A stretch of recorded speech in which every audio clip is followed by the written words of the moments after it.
오늘 계속해서 누가복음 7장 31절부터 35절까지 우리 한번 먼저 본문을 읽겠습니다.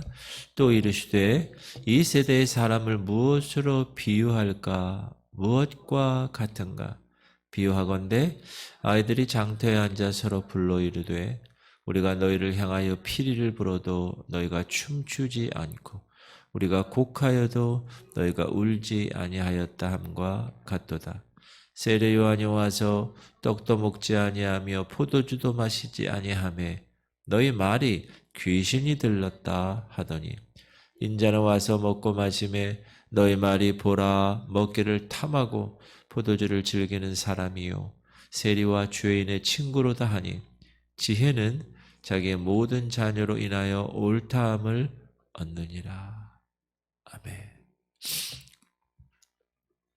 오늘 본문은 예수님이 영적으로 무감각한 바리새인들 그들을 향하여 한 비유를 들어서 책망하는 본문입니다.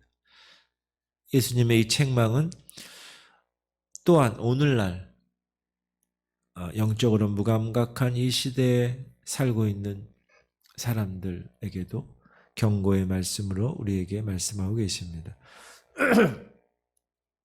유대인들은 주님으로부터 은혜로운 복음을 들었습니다. 그러나 기뻐할 줄 몰랐고 오히려 트집을 잡아 비방합니다. 그들은 세례 요한의 회개하라 천국에 가까웠느니라 이 책망을 들었을 때도 마찬가지였습니다. 회개하기는커녕 귀신 들렸다고 비방합니다. 예수님의 비유는 어떤 거냐? 어린 아이들이 장터에 앉아서 이렇게 동심으로 장난하잖아요. 소꿉장난하고 이렇게 벽돌 부셔가지고 고춧가루도 만들고 뭐 여자애들은 뭐 이렇게 하고 그런 놀이를 이제 소재로 삼으셨는데 예수님이 비유로 인용하신 이 이야기는 그 당시 속담 비슷하게 모든 사람들이 다 알고 있는 그런 내용으로 인용하신 것입니다. 자, 이 아이들은 그 나름대로 열심을 다해서 한쪽에서는 피리를 불었습니다. 그러나 상대편이 그 피리 소리에 장단을 맞추어 춤추지 않았습니다. 그것이 불만이 되었습니다. 볼까요? 비유하건대 아이들이 장터에 앉아 서로 불러 이르되 우리가 너희를 향하여 피리를 불어도 너희가 춤추지 않고 우리가 곡하여도 너희가 울지 아니하였담과 같도다. 재미있어야 할 이들의 놀이가 결국 피리를 불어도 춤추지 않고 곡하여도 울지 않아서 싸움과 파국을 맞는 상태를 비유로 인용하여 경고하신 것입니다. 피리는 복음을 의미합니다. 비유에서 말씀하신 피리란 좋은 소식, 복된 소식, 기쁜 소식을 의미하는 복음을 이야기합니다. 예수님은 어떤 분인가? 따라하세요. 예수님은 피리를 부신 분입니다. 제가 좋아하는 송창식 노래 중에 나는 피리 부는 사나이 뭐 이런 거. 제가 중고등학교 때인가요? 그러면 저희 엄마 아버지가 아유 저 또 나왔네 그랬어요. 그 당시 일반적인 가수 같지 않았던 사람 아주 특별한 돈키호테 같은 사람 그 사람이 불렀던 노래 중에 나는 피리 부는 사나이 예수님이 피리를 부실 때 이를 듣는 사람들은 이 피리 소리에 기뻐해야 했습니다. 함께 춤추어야 했습니다. 왜? 그 기쁜 소식이고 복된 소식이니까. 그런데 바리새인들과 율법사들은 기뻐할 줄 몰랐습니다. 춤추기는 고사하고 피리를 부는 주님을 향하여 먹기를 탐하고 포도주를 즐기며 세리와 죄인의 친구라고 비방합니다. 오히려 사랑하는 성도님들 복음은 모든 사람들에게 춤을 추게 하는 피리 소리입니다. 이 소리를 듣는 자마다 함께 춤추어야 할 놀라운 기쁨의 좋은 소식입니다. 그러나 그들은 피리 소리를 듣고도 춤을 추지 않았습니다. 우리가 5주간 걸쳐서 전도 대상자들 지금 품고 기도하면서 그 관련된 말씀을 제가 전해드리고 있는데, 우리는 전도 대상자들에게 피리를 부는 사나이들입니다. 계속 불어야 되는 거예요. 그래서 그 전도 대상자들을 통하여서 춤추게 하는 거예요. 이야, 이게 이제야 발견했네. 이제야 생명을 발견했어. 이렇게. 여러분 전도 대상자들 다 품고 기도하시기 바랍니다. 이름 불러가면서. 그러면 우리의 영역에서 우리가 하는 거 최선을 다해서 우리 교회도 여러분도, 그리고 그 사람을 변화시키는 거는 하나님이 하시는 거예요. 그러므로 그 사람이 천하보다 귀한 영혼이 한 사람이 이 예수 그리스도의 자녀로 오게 하는, 화목케 하는 특권을 여러분에게 허락하셨어요. 꼭 감당하시기 바랍니다. 오늘 비유는 또한 기쁨을 상실한 그리스도인들에 대한 경고가 되기도 합니다. 예수 믿는 사람들, 저와 여러분, 하나님 백성들 따라합시다. 하나님의 백성들은 하나님의 말씀을 기쁨으로 받아야 합니다. 우리는 항상 하나님의 말씀을 기쁨으로 받아야 돼요. 이 당시 보세요. 유대인으로부터 버림받은 사람들, 죄인들, 세리들, 창녀들, 이런 부류의 사람들이 주님의 말씀을 기쁨으로 받았어요. 정작 기쁨으로 받아야 할 사람, 바리새인과 유대인들, 그 말씀을 배척했어요. 하나님의 말씀에 기쁨을 상실한 백성, 그 사람은 하나님을 멀리하게 돼 있습니다. 느헤미야 선지자가 이렇게 얘기하죠. 여호와로 인하여 기뻐하는 것이 너희의 힘이니라 하고, 그리스도의 생활에는 그래서 기쁨이 있어야 합니다.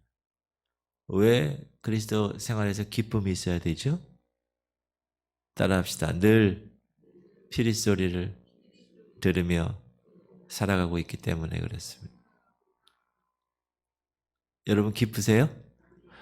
이 새벽 막 이러면서 오셨어요? 하나님 오늘 하루도 이야, 내가 주님을 배우기 위해서 새벽을 이렇게 이 찬 공기를 헤치면서 그런 기쁨을 가지고 오셨죠? 그런데 하나님은 그렇지 못한 사람들, 기쁨을 상실한 사람들, 항상 기뻐하라고 말씀하지만 세상 근심, 돈, 염려, 자녀의 무슨 문제들, 이런 것으로 기쁨을 잃어버리고 있다. 그리스도인들이 마땅히 가져야 할 기쁨을 세상적 기쁨에 빼앗겨버리고 있다. 세상의 기쁨이 더 좋아. 세상의 낙이 좋아. 그러면 왜 피리 소리에 춤추지 못하는가? 마음에 병이 들어있기 때문에 그래요. 기뻐해야 할 사람이 기뻐하지 못하는 이유는 기쁨을 나타낼 수 없는 병에 걸렸기 때문에 그래요. 이 마음의 병은 어떤 병입니까? 죄로 인한 강팍함입니다. 죄는요, 사람의 마음을 강팍하게 만듭니다.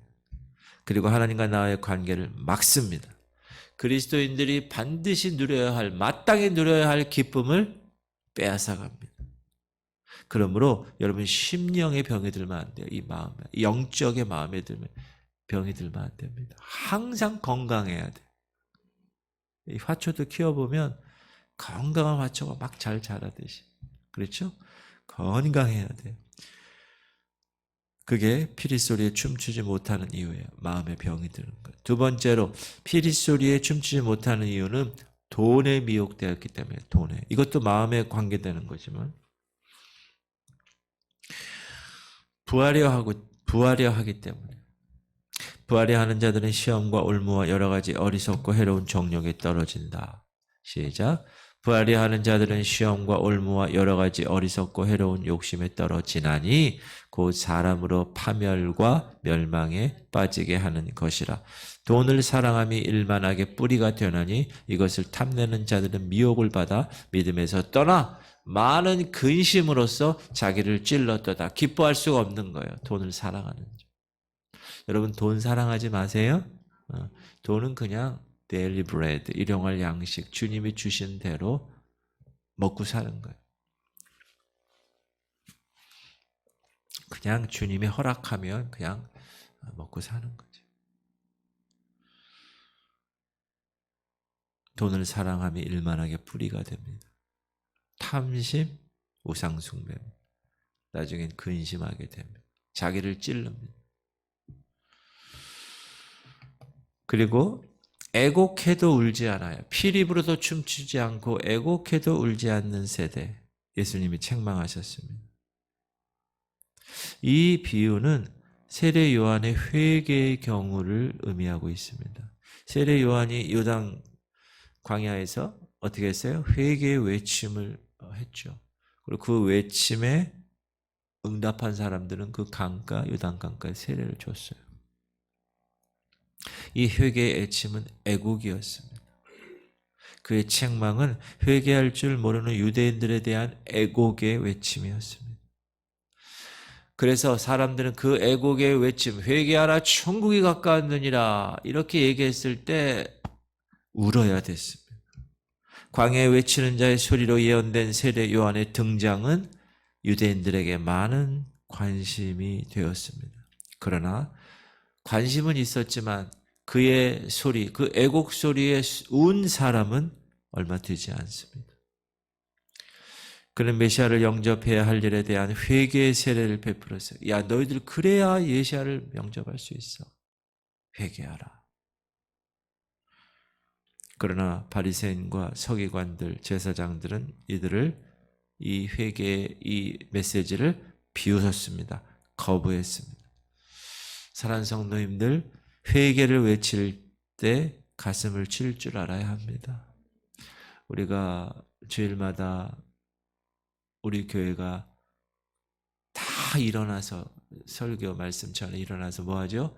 나라와 민족을 위해서 이 나라를 위해서 회개하잖아요. 회개해야 합니다. 한국 교회와 우리 교회를 위해서 회개해요.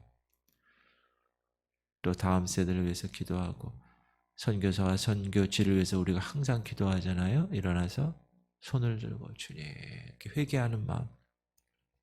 사람이 회개를 외칠 때 가슴을 칠 줄 알아야 합니다. 죄인이 하나님께로 돌아오는 길은 유일한 길이 회개하는 길입니다. 애곡해도 울지 못하는 사람, 그 사람은 하나님의 자비와 공의를 받을 수가 없습니다. 하나님의 백성들은 회개를 외치는 소리에 귀를 기울여야 합니다. 회개. 그런데 축복의 소리만 귀를 기울이고 있습니다. 잘 되는 소리, 평강의 소리에만 귀를 가까이 하고 회개하라고 강단에서 얘기하고 죄에 대해서 얘기하고 지옥에 대해서 얘기하고 다시 오실 예수 그리스도에 대해서 얘기하면 싫어합니다. 그러나 하나님의 백성들은 회개를 들었을 때 귀를 기울이고 가슴을 칠 줄 알아야 합니다. 참된 선지자는 백성들이 듣기 좋은 말씀을 선포하는 선지자가 아닙니다. 하나님으로부터 이 시대를 파악하고 지금 이 시대에 너희들이 어떻게 살아야 되는가를 성경적 원리를 통하여 선포하는 사람, 그 사람이 참된 목사고 또 그렇게 해야 합니다. 그래서 계속 찔려야 합니다. 강단에서 내려오는 선포되는 그 말씀이 여러분의 심령에 찔려야 돼요. 계속 찔려야 되는 거예요. 찔려서 가슴을 치며 내가 어찌할꼬 스데반의 설교와 베드로의 설교를 들었을 때 다 찔렸어요. 그런데 스데반의 설교를 들었을 때 유대인들 어떻게 했죠? 이를 갈았어요. 베드로의 설교를 들었을 때 우리가 어찌할꼬 너희가 각각 회개하여 죄사함을 받으라. 그리하면 성령을 선물로 받으리니. 그래서 그들은 성령 충만한 사람이 됐고 이 사람들은 이를 갈고 스데반을 돌로 쳐 죽이는 사람들이 되었어요. 강단에서 선포되는 말씀, 하나님께서 여러분에게 눈에 보이는 목사의 입을 통하여 선포되는 말씀, 그 말씀을 들었을 때 찔려야 되고 이를 가는 게 아니라 저 목사 왜 저래? 왜 나 올해 일주일에 한 번 오는데 불편한 소리를 해? 왜 죄에 대한 얘기하고 지옥에 대한 얘기를 해? 왜 다시 오실 날이 얼마 안 남았다고 계속 얘기해? 이렇게 이를 갈면 되지 않고 가슴을 치면서 주님 회개합니다. 이렇게 해야 됩니다. 아셨죠? 주님은 누구든지 나를 위하여 실족치 아니하는 자는 복이 있다고 말씀하셨습니다. 유대인들은 그런데 고의적으로 비방하고 그 말씀을 거역하고 그래서 스스로 실족하는 길을 선택합니다. 사랑하는 성도들, 우리는 그리스도 안에서 엔크리스토스, 그리스도 안에서 기뻐할 때 기뻐하고 슬퍼할 때 슬퍼할 줄 아는 영적 감각을 가져야 합니다. 감각이 살아있어야 돼요. 은행에서 돈 세는 분 있죠. 전번에 TV에 나왔는데 돈 묶음을 이만큼 해가지고 탁 줬어요. PD가. 그 몇 장입니까? 그래. 그 요즘은 계속 돈 세는 기계에서 이렇게 계산하잖아요. 근데 이분은 딱 잡아. 그러더니 28장입니다. 딱 그래요. 진짜 기계 놓으니까 28장이에요. 또 한 번 또 해. 이 PD가 이렇게 아주 이만큼 딱 35장입니다. 딱 진짜 35장. 여러분 돈을 뭘 얘기하죠? 돈 세는 거에 대한 감각이 아주 탁월하다는 거죠. 감각. 여러분 영적 감각 탁월하시기 바랍니다. 지금 세대가 돌아가고 지금 현재 내 상태가 어때? 영적 감각을 모르잖아요. 그러면 미지근한 물에 개구리가 아우 따뜻해. 감각이 없는 거예요. 따뜻해. 그래서 죽는 거예요. 거기 삶아 죽는 거예요. 세상에 빠지기 시작하면 안 돼! 이건 죄야. 이렇게 정확하게 감각을 아주 예민하게 해서 영적 감각으로 그것을 다 거절해야 돼. 그래, 이것도 좋아. 이것도 좋아. 아, 따뜻해. 야, 이거 좋네. 그러다 보면 어떻게 되죠? 삶아 죽는 거예요. 사단은 그렇게 우리를 유혹합니다. 하나씩. 아, 따뜻해. 안 돼! 이것도 안 돼. 안 돼! 난 죄에 대해 죽은 자야. 이렇게 영적 감각을 살리시기 바랍니다.